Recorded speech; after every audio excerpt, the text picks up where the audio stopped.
agradecerles especialmente a los psicólogos Daniel Corrazoli, aquí a mi derecha, y Álvaro Hernández Villar, aquí a mi izquierda. Esta actividad es a continuación de la experiencia que yo compartí con la gente en este libro que escribí y publiqué el año pasado, El Reino del Padre Antelo. Bueno, muy bien. Gracias, Marcelo. Mucho gusto de estar contigo acá hoy, con Daniel también, mucho gusto, y con todos ustedes. Espero que lo que les voy a decir sirva justamente para eso, para reflexionar, y el que quiera comentar algo, con mucho gusto, ¿no? Bueno, quiero hablarles de 3 temas, que ya les van a ir viendo cuáles son, pero antes me gustaría decirles, el valor testimonial del libro es el lugar donde reside el valor de esto, no tanto en que lo diga este psicólogo, lo que voy a decir, sino en que estamos ante un testimonio muy importante. Entonces sí, entro directo al primer tema. En el capítulo llamado El Enganche, se incluyen algunas preguntas que seguramente insistieron mucho en su presencia en el ánimo del que escribía, y mucho más en el momento en que estas cosas sucedieron. Algunas preguntas de esas son, por ejemplo, ¿cómo se produjo la llegada a estas situaciones? ¿Qué puntos de mi personalidad se prestaron para establecer la relación y la permanencia? ¿Cómo fue que se otorgaron credenciales Antelo para manipular? O también, ¿cómo fue obteniendo consentimientos que se le entregaban libremente, voluntariamente? Esas son preguntas que están y que insisten. Se formularon, acá en el libro, diferentes respuestas, en cuyos detalles no voy a entrar porque lo que les quiero transmitir es algo general, ¿verdad? No personal, porque no se trata de eso. Y lo general que puedo decir es que en gran parte las respuestas a estas preguntas las tenemos que buscar en nuestro, vamos a decir así, en el aporte que las víctimas hacen a esto, que no es el único, naturalmente, y probablemente no el principal, pero hay un aporte, ¿verdad? Hay una participación. Especialmente porque son experiencias que se viven de manera voluntaria. Es totalmente diferente si uno se ve en esto obligadamente, ¿no? Ahora bien, ¿de qué estoy hablando? Bueno, les hablo de la influencia que en todos nosotros tienen las fantasías, de los deseos, de las idealizaciones, porque es perfectamente posible, a poco que lo pensamos nos damos cuenta, que sin darnos cuenta obtengamos satisfacción de donde nunca habíamos imaginado. Ubicados en una situación dada y configuradas ciertas condiciones, podríamos ser capaces de realizar actos que nunca imaginamos ni nos propusimos. Puede pasar. Antes de seguir, quiero resaltar que noten, por favor, que dije ubicados en una situación dada y configuradas ciertas condiciones, ¿no? No en cualquier momento, de cualquier manera. Bueno, este punto es especialmente importante porque hablamos de las circunstancias, nunca actuamos aisladamente, no estamos solos, ni tenemos una voluntad totalmente libre de influencias. Las circunstancias, las opiniones de los demás nos influyen, nuestros sueños, nuestras aspiraciones nos empujan. Esos sueños y aspiraciones también llevan una marca social e histórica. Por ejemplo, las frustraciones personales que traemos nos motivan. Y no son de nuestra producción exclusiva, sino que son producto también de lo que nos tocó vivir. Pero son nuestras, están en nosotros, ¿verdad? Por ejemplo, historia familiar de varias generaciones se puede depositar en cada uno, al modo de lo que podríamos llamar un sedimento psicológico, y motiva nuestras conductas. De este modo, entre los factores circunstanciales de nuestra vida concreta, combinados con precipitados familiares y vinculares, se produce un sujeto que es cada uno de nosotros, particular, peculiar, ¿verdad? Y contenemos nosotros potencialidades, fantasías no conocidas, secretas disposiciones, que bajo el efecto de influencias o condiciones de la vida se pueden activar, ¿verdad? Y estos aspectos de las personas son los que, digamos, si logramos investigar en ello, podríamos orientarnos hacia las respuestas a las preguntas que se plantean, ¿verdad? ¿Cómo es que fui a dar acá? ¿Qué condiciones se dieron? ¿Qué puntos débiles me hicieron enganchar en esto? Ahora, ahí ya pasamos al terreno de la investigación individual, que naturalmente no la vamos a hacer acá, la hará cada uno como pueda y quiera y desee, ¿verdad? Por lo tanto, yo en este punto me voy a detener. Y paso al segundo tema al cual me quiero referir, que es la actitud que tenemos que tomar en general todos cuando nos encontramos con alguien, amigo o familiar o paciente o lo que fuere, que se involucra en situaciones como las que se describen acá. ¿Qué hacemos? Hay en el relato, pero además también en nuestras experiencias variadas, referencias a intentos propios y a acciones de otros de apartar, por ejemplo, a los devotos de la comunidad de Jerusalén, que intentaron convencerlos de salir de ahí. Casi todos esos esfuerzos, o al menos muchísimos de ellos, fueron en vano. Y en situaciones como estas nos encontramos ante deseos de las personas que son muy intensos y que toman la totalidad de la voluntad del sujeto, ¿verdad? Los sujetos se sienten con gran entusiasmo, a veces con pasión, están enamorados de personas o de situaciones o de lo que quieren hacer. Los proyectos que se plantean se llenan de ilusión y dejan que la mirada vaya en una sola dirección, en ese momento, ¿verdad? Es como una especie de deslumbramiento, creo que hasta esa palabra se usa acá en el libro. Por otra parte estamos los ajenos. Por ejemplo, los psicólogos, los familiares, los maridos, los hijos, los padres, etc. Que siempre tenemos una intención de actuar en la situación, pero vemos que perdemos alcance y perdemos influencia. Realmente es muy difícil. Ahora,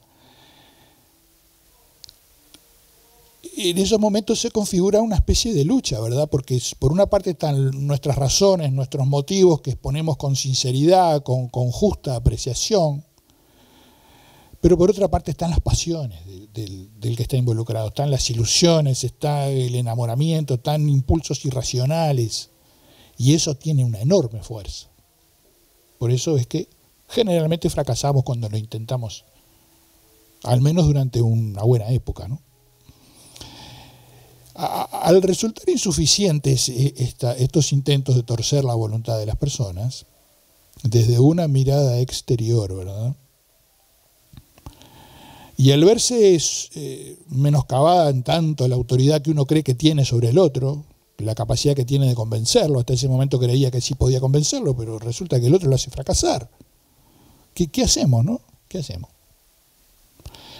En primer lugar, quiero decir que lo primero que a mí me parece que hay que hacer es aplicar una ética de respeto por la libertad de la otra persona. Eso es muy importante. Y además de este argumento que podríamos llamar filosófico de respeto a la libertad, también quiero apoyarme en una cuestión más pragmática, más prosaica, más falta de idealidad y falta de altura, que es el admitido fracaso de las gestiones, como venía de decir, ¿verdad? Y hay otro factor más que se podría incluir quizá en el respeto, que es este. Si sale todo bien, si se puede traspasar con ciertos daños recuperables las experiencias, entonces el que traspasa esa experiencia adquiere un conocimiento por sí mismo que le aporta una convicción y una seguridad mucho mayores que si lo hace bajo la influencia o la convicción que logramos insuflarle. El que lo vive se lo apodera de un modo mucho más auténtico y efectivo. Es cierto que se corren riesgos, Pero bueno, la vida sin riesgo no existe, ¿verdad? En fin, es una postura, yo entiendo que es discutible, pero me parece que había que decirla. Voy a pasar al tercer tema que más o menos se puede plantear así. Entonces, ¿no haríamos nada para prevenir? Las personas adultas tienen derecho, ¿verdad?, a dirigir sus vidas como se lo marquen sus preferencias. Sin embargo, eso no justifica que los abandonemos a su suerte, e incluso habría que aceptar que no solo no se justifica, sino que es importante mantener una actitud que más o menos voy a tratar de describir de esta manera. Cuando se realizan advertencias basadas en conocimientos o impresiones que tengamos, es importante. En cambio, no hacer esas advertencias puede significar con gran frecuencia que la persona entienda que ha perdido nuestro amor, que ha perdido nuestro cariño, aunque no acepte que tratemos de convencerlo. De todos modos, no intentarlo puede llevar a ese sentimiento de que lo hemos abandonado. Y a pesar de que mantenga una lucha, igual puede ser importante prestarse en cierto modo a esa lucha, porque se mantiene una presencia, ¿verdad? Se mantiene una expectativa esperanzadora de que hay un regreso posible. Eso me parece muy importante. Y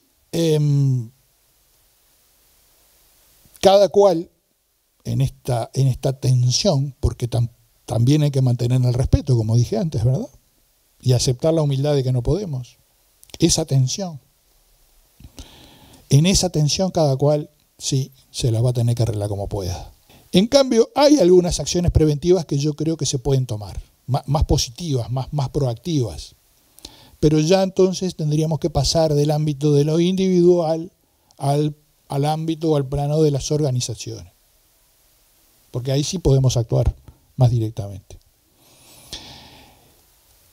En nuestra cultura, en nuestros valores sociales, siempre nos estimulan a mirar predominantemente al individuo, al sujeto, a la persona tomada de a una. Y está muy bien, ¿verdad? Porque gran parte de la vida la lleva cada uno y tiene que asumir esa responsabilidad y hacerse cargo de lo que hace, de lo que no hace, etc.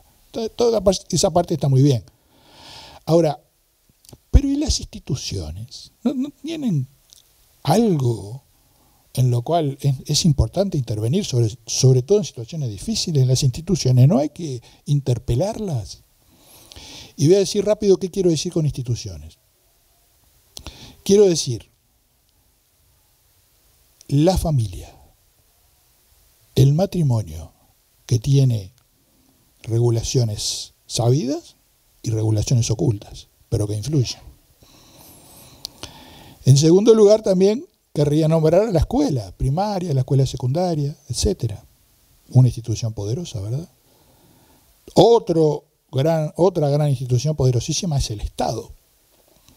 Y en general, digamos, porque no podemos entrar en detalles, las regulaciones formales de los reglamentos, pero también la de las costumbres y las tradiciones, que también son instituciones y son capaces de influir poderosamente en las personas. Todas esas instituciones influyen y hacen un aporte muy poderoso para que haya esta clase de problemas del que nos queremos ocupar hoy. Todas estas instituciones tienen una gran influencia, motivan, frustran, permiten, castigan, y tenemos que preguntar qué, ¿verdad? Dentro de estas instituciones están las iglesias. En nuestro caso, la Iglesia Católica, que es la que está nombrada acá. Las personas establecen con las iglesias fuertes relaciones en las que se ejerce intensamente el poder, en los sentidos que citaba recién, porque el poder de las instituciones da forma a la subjetividad de los fieles. El poder de las iglesias da forma a la subjetividad de los fieles. A los fieles les indica modos de comportamiento, les prometen salvación o los condenan. les insuflan a los fieles fuertes creencias utilizando la mística y les determinan severos sistemas de castigos y premios para regular sus comportamientos. Y no solo referidos a la vida religiosa, sino también a la vida secular. Son fuertes las iglesias. Entonces, yo les dije que podíamos hacer algo a la hora de la prevención. Y voy a pasar a decirles que a la hora de prevenir, cuando es necesario evitar que algunas personas se transformen en víctimas de los ejercicios verticales y severos del poder, ¿será más apropiado poner el foco de expectativa en los sujetos o en cambio haríamos mejor en dirigir la mirada a la institución? Desde nuestro poder de acción, ¿verdad? No es que dejemos solas a las personas, pero podemos actuar más sobre las instituciones y ellas mismas pueden actuar.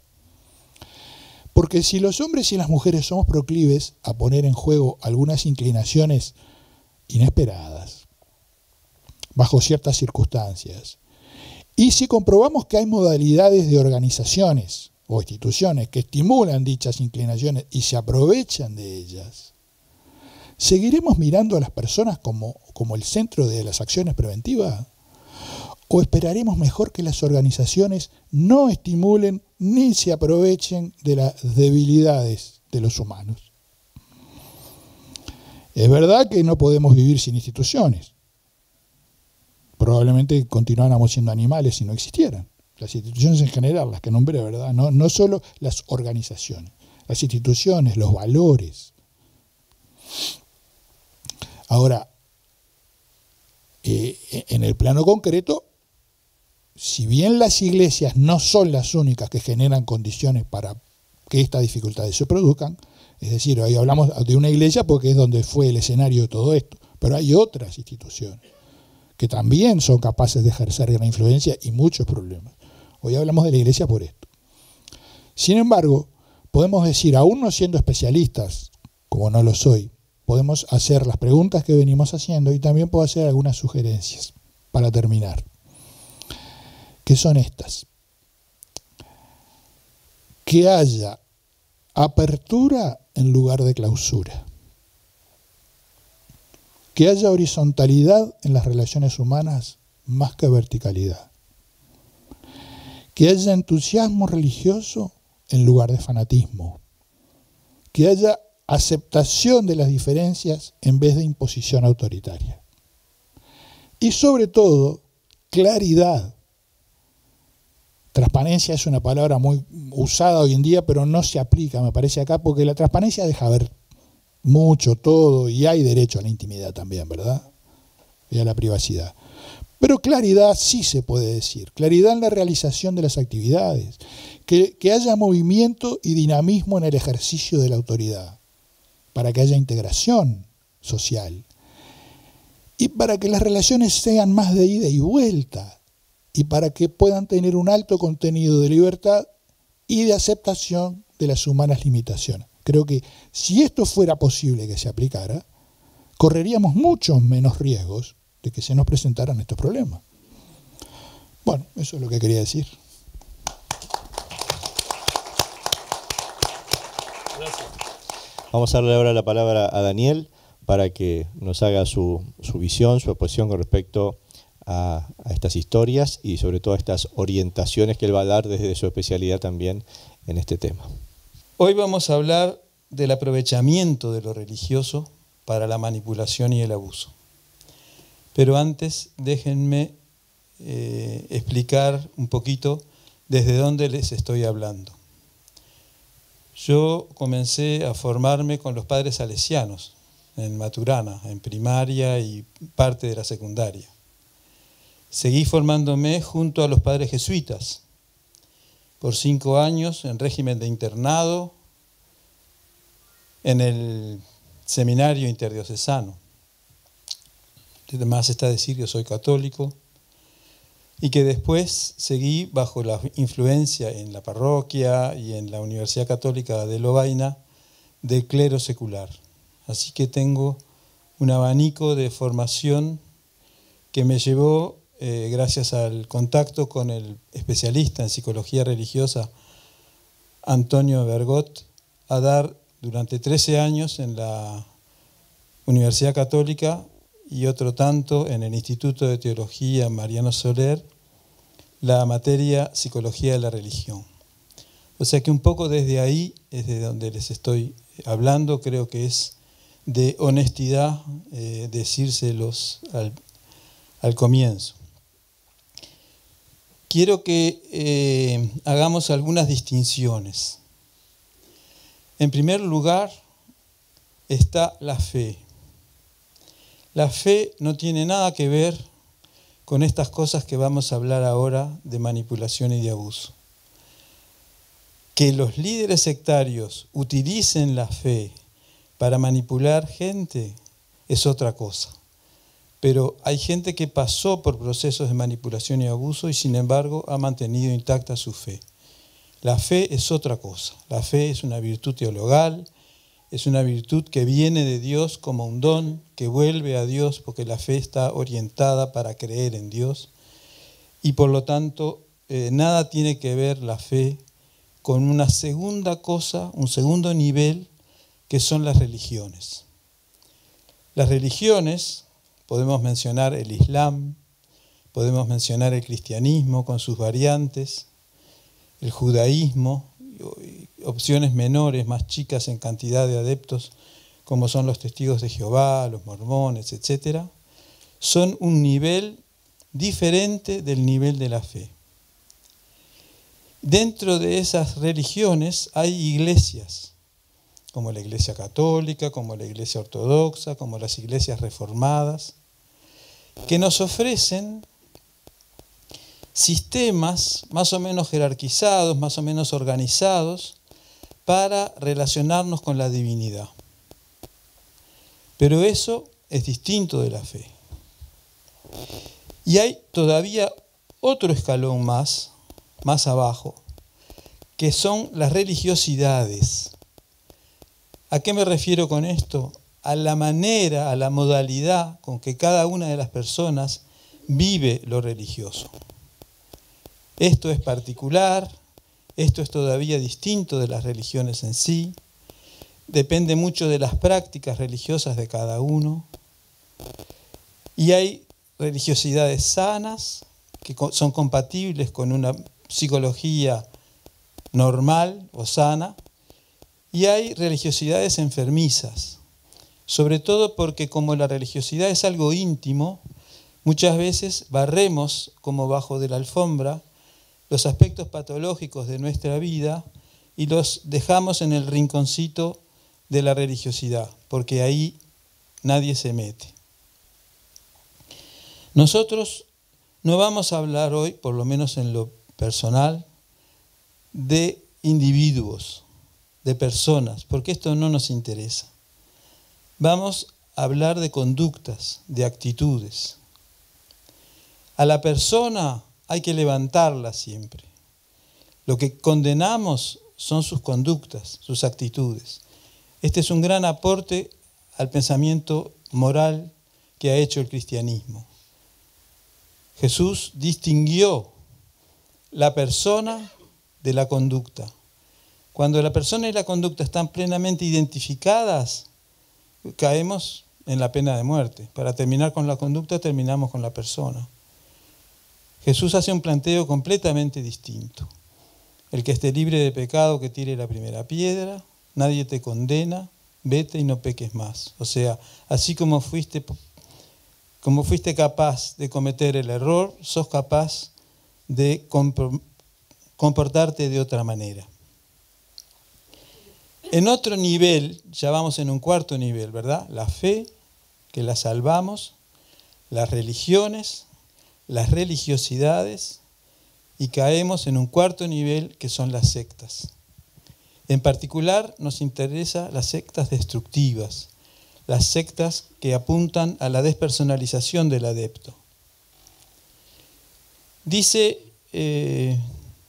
Nelson da Costa, sociólogo de la religión, Néstor da Costa, si hay fanatismo extremo, si hay lavado de cerebro, si hay culto a la personalidad, si hay obediencia por parte de los adeptos, una obediencia ciega, si hay salvación posible solo dentro de la secta, si hay un estilo elitista y exclusivo del grupo, si el grupo es hermético, doctrinal y socialmente, si son manipuladores de las emociones, las ceremonias de la secta, si hay una comunidad terapéutica frente al que está endemoniado, si hay un grupo sectario que tiene respuesta para todo, indiscutiblemente estamos frente a una secta, y a una secta destructiva, que se produce porque hay un vaciamiento de la persona.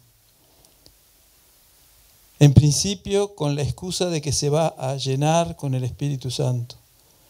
Pero una vez que se vacía el yo, se puede llenar de cualquier cosa, en particular del pensamiento del líder sectario.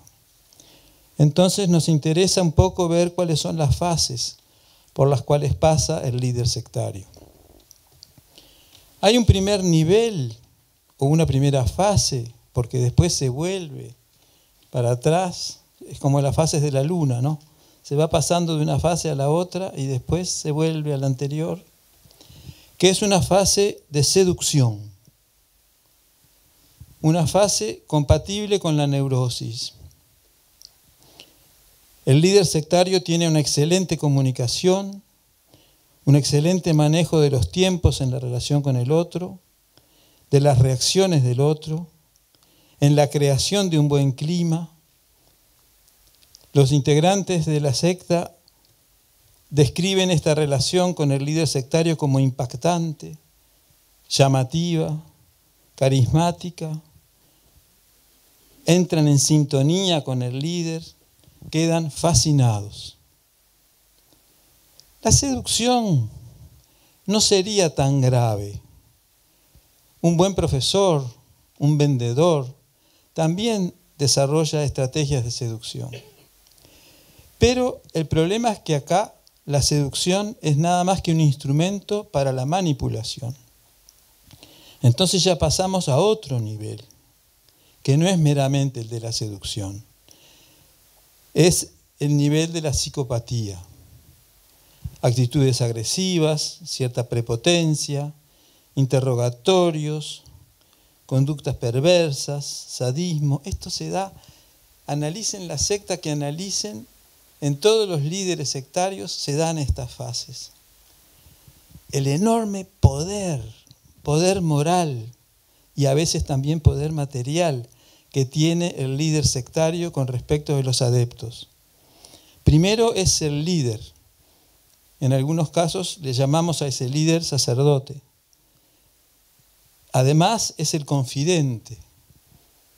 En nuestro caso, muchas veces confesor. Director espiritual, directamente o a través de otras personas que hacen la dirección espiritual. La dirección espiritual es una técnica muy sutil, entramos en la intimidad de la persona, eso le da mucho poder al que dirige y es también por esto muy delicada y a veces peligrosa. Hay una reinterpretación de la historia del otro. O sea, yo vengo con mi vida, con mi pasado, pero el líder sectario me reinterpreta mi historia y me la va vaciando de mis propios contenidos para ponerme los de él. Hay un aislamiento, una exigencia de dejar los vínculos. Se le pide que deje a la novia, que deje al novio, que interrumpa su proceso de noviazgo, que no se case, que deje la carrera profesional, que deje los vínculos familiares, que exija en su familia de origen la parte de la herencia, una herencia en vida. La herencia en vida no existe. Para que haya herencia tiene que haber un fallecimiento. Si no hay un fallecimiento no hay herencia. ¿Qué es eso de la herencia en vida? Exigir la parte para volcarla a la secta. En la manipulación, entonces compatible con la psicopatía, se dedican a desprogramar y reprogramar a las personas. En este caso fue utilizado el ensueño dirigido como una herramienta de manipulación. Las cosas que son íntimas tienen que quedar en la intimidad. No puede ser que el líder sectario se dé el lujo de hacer desnudar moralmente a una persona frente al grupo, frente a la secta, frente a la comunidad. Pero no paran ahí las fases de un líder sectario. Inevitablemente llega la etapa de la persecución, y esto ya es compatible con la psicosis. Se inventan enemigos internos o externos a los cuales se demoniza, y después de esta invención de que el otro está poseído por el diablo y que con solo mirarnos nos inyecta el diablo dentro nuestro, lo cual es claramente un delirio, vienen las excusas para las curaciones, con humillaciones. Por favor, la humildad cristiana no tiene nada que ver con la humillación. La humillación es detestable. El sufrimiento, el pegarle a otra persona, el agredirla físicamente, el sufrimiento no es cristiano. Lo que es cristiano es, si el sufrimiento es inevitable y llega, poder aceptarlo. Eso es otra cosa. Pero el sufrimiento por el sufrimiento en sí, eso no es cristiano. La persecución se expresa con esta visión de que lo envidian todos. Todos están confabulados en contra de él, del líder sectario. Hay entonces un doble movimiento de acoso y de paranoia. Lo que tenemos es muy valioso, tiene que permanecer secreto, este es otro de los elementos, el secreto, y de afuera nos quieren atacar. Para aumentar la pertenencia interna del grupo, inventamos un enemigo externo que nos ataca o que nos puede atacar, y a ese enemigo externo le corresponde un enemigo interno que sirve de chivo expiatorio para todos los males. Fulanito, en un momento determinado, es el causante de los males. Menganito, en otro momento, es también lo mismo. Y en base a eso se lo enjuicia y se lo castiga. Entonces tenemos esta realidad. Las sectas destructivas, que son numerosas entre nosotros, no hay más que prender la televisión después de la medianoche y ver cómo hay supuestos pastores que hacen supuestas curaciones de eventuales enfermedades que trae la gente y que le cobran el diezmo a la gente, el 10% de todo lo que tocan como dinero. No solo los sueldos, si venden un bien como una casa, también. A veces hacen vender los bienes en beneficio de la secta. Voy a nombrar a una sola persona. Han visto que no he nombrado a ninguna con nombre y apellido, porque no me interesa condenar a una persona. Me interesa enjuiciar una conducta, una actitud, un proceso. Es la persona de Jim Jones, en Jonestown, en Guyana. 912 fieles de esta iglesia del Templo del Pueblo, que se llamaba, consumieron el cianuro y se suicidaron colectivamente. Algunos forzados, porque había gente armada allí, pero otros convencidos. ¿Cómo hay un poder tan grande que es capaz de convencer a una persona que está viendo morir a otros, a hacerle consumir el cianuro a sus hijitos y ellos mismos, porque el líder sectario se lo ordena? Un líder sectario que les prohibía a las parejas tener relaciones sexuales entre sí, pero que después él tenía relaciones sexuales con las mujeres de todos. Jim Jones. Busquen en Google, van a ver lo que es un líder sectario. También pueden buscar Waco, Texas, y ver lo que pasó allí también con un suicidio colectivo. Bueno, estoy a la disposición de ustedes para las preguntas. Esto era lo que quería compartir.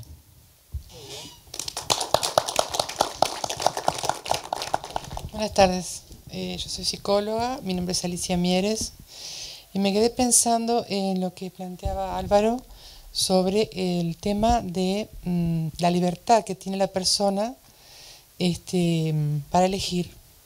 ¿Hasta qué punto es libre el que opta por estas sectas? Me quise referir más bien a la actitud de los que apreciamos en cualquier rol que estemos algunas acciones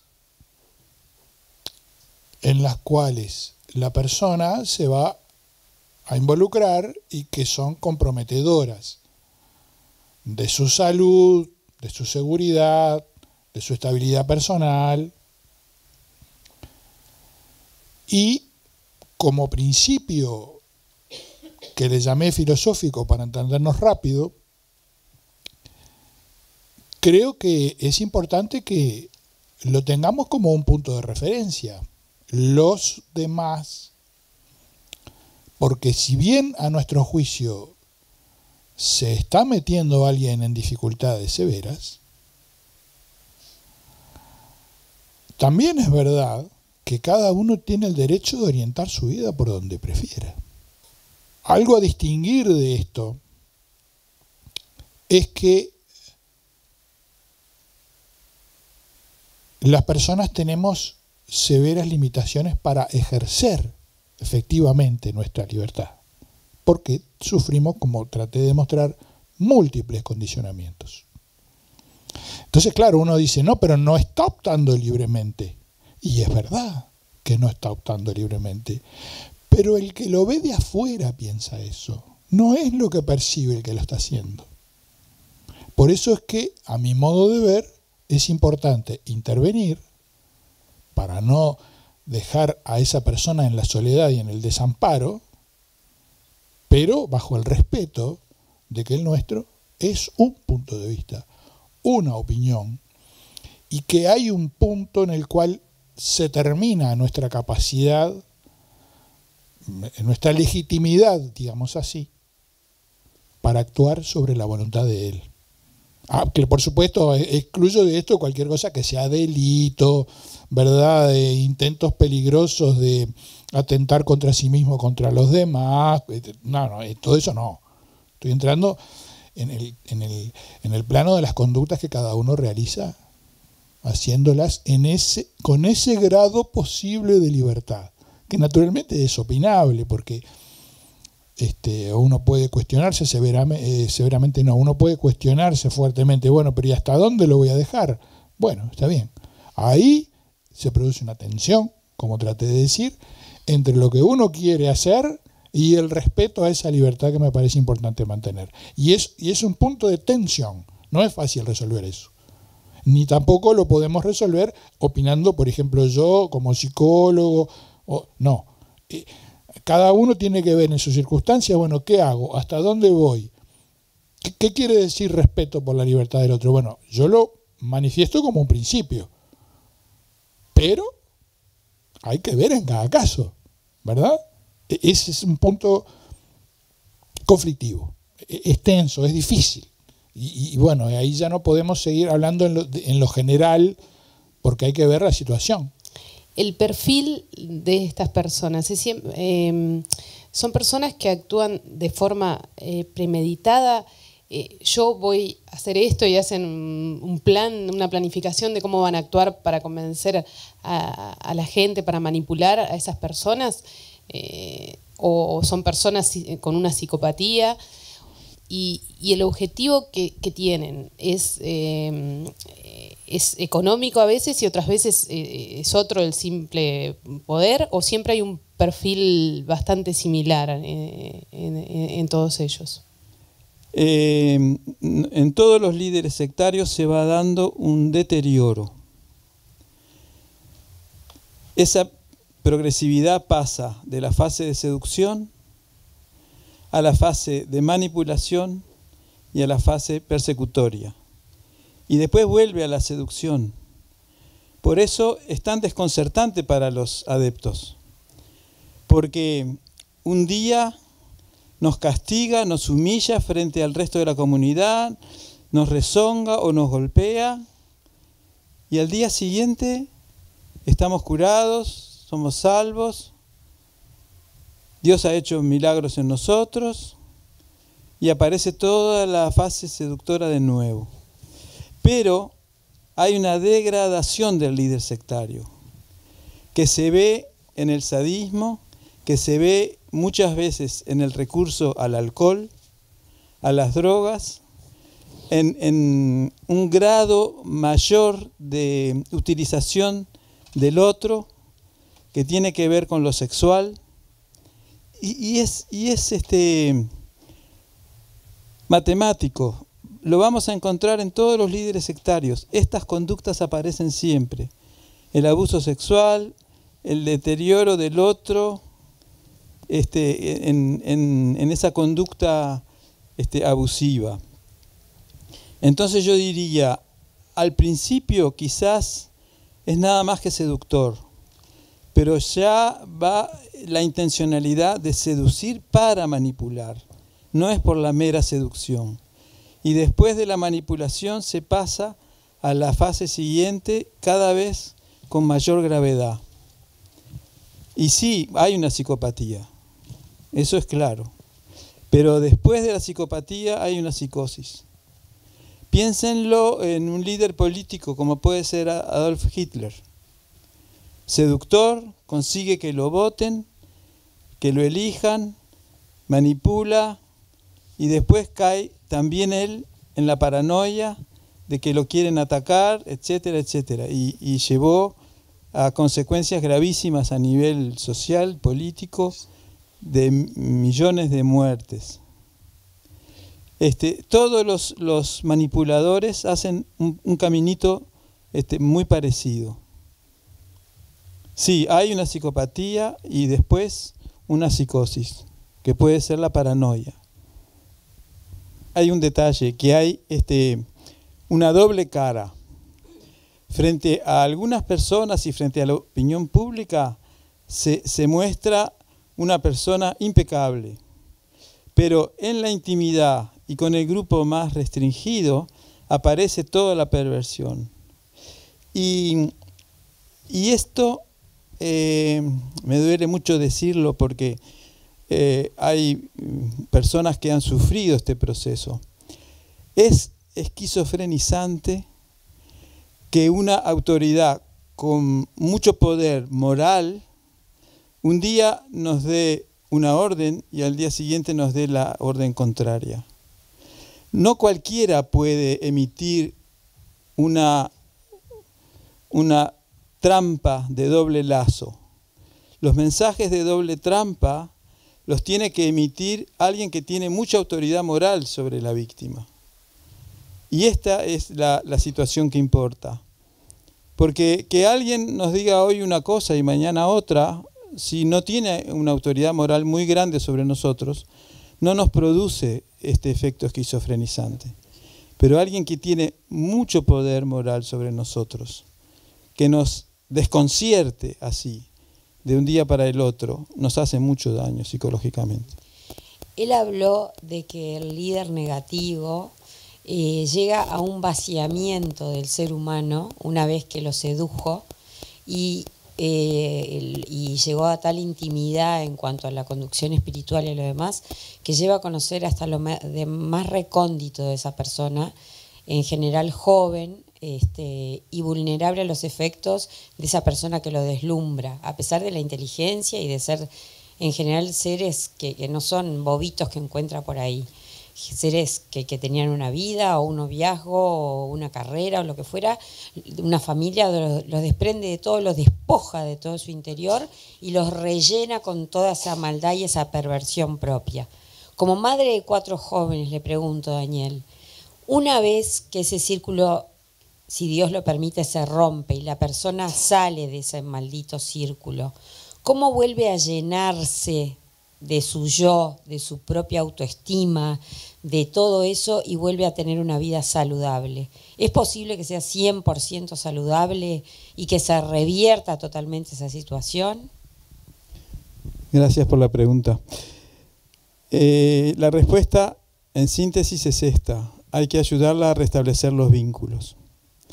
Lo que yo siempre aconsejé a los padres que me consultaron, que tenían hijos en movimientos sectarios, era que los esperaran incondicionalmente. Concretamente les decía: ustedes dejen el cuarto y la cama hecha como estaba antes de que se fuera. Que sepan que tienen un lugar en casa y que pueden empezar a restablecer los vínculos con la familia, los vínculos con los amigos, los vínculos normales que tenían antes de entrar en la secta. Yo creo que sí, que hay una capacidad de recuperarse, porque lo hemos visto. Personas que han sufrido y que han podido restablecer su propia personalidad. Pero esto en las relaciones vinculares. Eso me parece fundamental. En primer lugar, agradecer a Marcelo. Desconozco tu libro, Marcelo. Lo leeré sin duda. Y te felicito, en primer lugar, por la valentía del testimonio, que es algo no fácil de hacer. Y tú lo has hecho y te lo agradezco profundamente, porque la invitación que hiciste no era solo para que escucháramos tu libro, sino las torturas del padre Antelo, lamentablemente lo digo así con todas las letras, sino para que abramos el horizonte amplio de otros lugares de tortura, como lo dijo Álvaro, que puede ser la familia, que no es tan sagrada como se dice que es, la escuela, la empresa, y ahí nos vamos a otros lugares de manipulación y de violencia, la violencia de género, la violencia doméstica, el moving, el bullying, toda esta cosa tan fea que hace que los humanos, en lugar de ser personas unos para los otros, terminamos siendo unos esclavos de los otros. ¿Cómo solucionar esta cosa? Créanme que es un derrotero de todos y cada uno de nosotros. Pienso que la educación es una de las claves, la puesta en las cartas sobre la mesa, el conocimiento de estos problemas, el sacar esta cosa de lo invisible a lo visible a través de libros, de campañas, de prevención. Muchas gracias, porque de verdad que tocas el corazón, tanto tú, Marcelo, como mis colegas, creo que nos han tocado a todos el corazón más humano de todos nosotros. Esperamos haber dejado abiertos una cantidad de interrogantes y de inquietudes como esta. Ojalá hayan quedado orientaciones para muchos de ustedes que no hicieron preguntas, pero sí recibieron los comentarios y las respuestas a las inquietudes de otros, y que toda esta actividad realizada hoy con la participación de ustedes, que agradecemos de todo corazón, sirva para multiplicar en otras áreas, en otros ambientes, en otros círculos, en otros lugares de trabajo, esta inquietud, que genere esas herramientas preventivas, orientadoras, que era el objetivo de este encuentro, se pudieran dar en este ámbito, y que lo multipliquemos para que no haya desprevenidos, para que la sana inocencia de quienes entregan el mayor de sus ideales, de su energía, de su entusiasmo, de su fervor por cambiar el mundo, por cambiar la vida, por transformar las cosas, no sea captada por los perversos, por los enfermos, que pueden llevar todo ese impulso maravilloso a un desastre. La resiliencia, la posibilidad de recomponerse, que uno ha visto en lo personal, de otros amigos y otras amigas que en la flor de su vida y de su juventud pusieron toda su energía, fueron captados en una situación después de profundo dolor. Uno ha podido tener la satisfacción de verlos resucitar, como se decía también por acá, como el ave fénix en un nuevo fuego, resaltando otra vez todas sus potencialidades de una manera nueva. Así que ojalá esto lo logremos juntos, aportando a nuestra sociedad la claridad, la visión, la luz, la verdadera luz, para que los lobos disfrazados de corderos no muerdan más. Buenas noches y gracias por estar.